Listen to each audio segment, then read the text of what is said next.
আর অন্যদিকে যারা ইসলামের জন্য মায়া কান্না করে বিএনপি এবং জামাত ফিলিস্তিনিদের পক্ষে একটি শব্দ আজ পর্যন্ত বলেনি।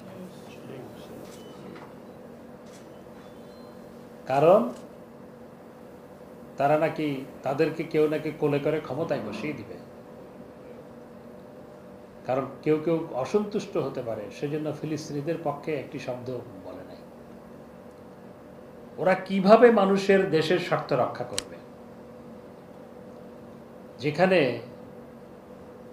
মানুষের যে দাবি, বিশ্বময় মানুষের দাবি, যেটির পক্ষে সমগ্র পৃথিবী আজকে সোচ্চার, এমনকি মার্কিন যুক্তরাষ্ট্রও বলছে যে যেভাবে ফিলিস্তিনে ইসরায়েলি বাহিনী যেভাবে বর্বরতা চালাচ্ছে সেটি কখনো সমর্থনযোগ্য নয়, এটি মার্কিন যুক্তরাষ্ট্রও বলেছে।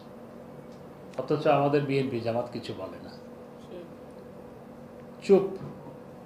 খালি সরকার নামানোর জন্য মির্জা ফখরুল সাহেব সকালবেলা এক কথা, বিকেলবেলা এক কথা, কিন্তু মুখ দিয়ে কখনো ফিলিস্তিনিদের পক্ষে কোনো কথা বের হয় না। আর জামাতে ইসলাম,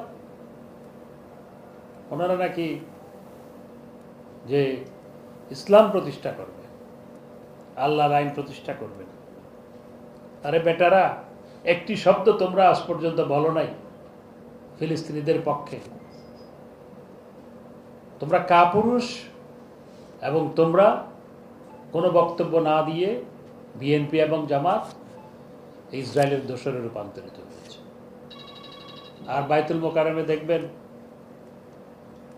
কোনো একজন পীর সাহেব মাঝে মধ্যে সমাবেশ করে, নির্বাচনের আগে বিরাট বিরাট সমাবেশ করেছে, একটি সমাবেশ ফিলিস্তিনিদের পক্ষে করেনি।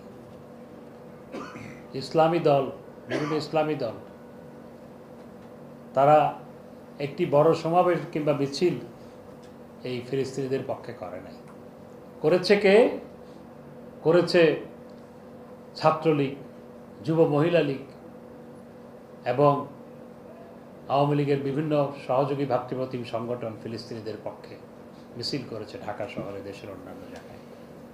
সরকার এবং আওয়ামী লীগ সমগ্র বিশ্বময় এবং বাংলাদেশে ফিলিস্তিনিদের পক্ষে সোচ্চার। তা আমি সবশেষে এইটুকু বলবো যে ইন্টারন্যাশনাল ক্রিমিনাল কোর্টে চিফ প্রসিকিউটর নেতানিয়াহুকে গ্রেপ্তার করার জন্য যে দাবি উপস্থাপন করেছেন, সেটির পক্ষে বাংলাদেশের পূর্ণ সমর্থন রয়েছে।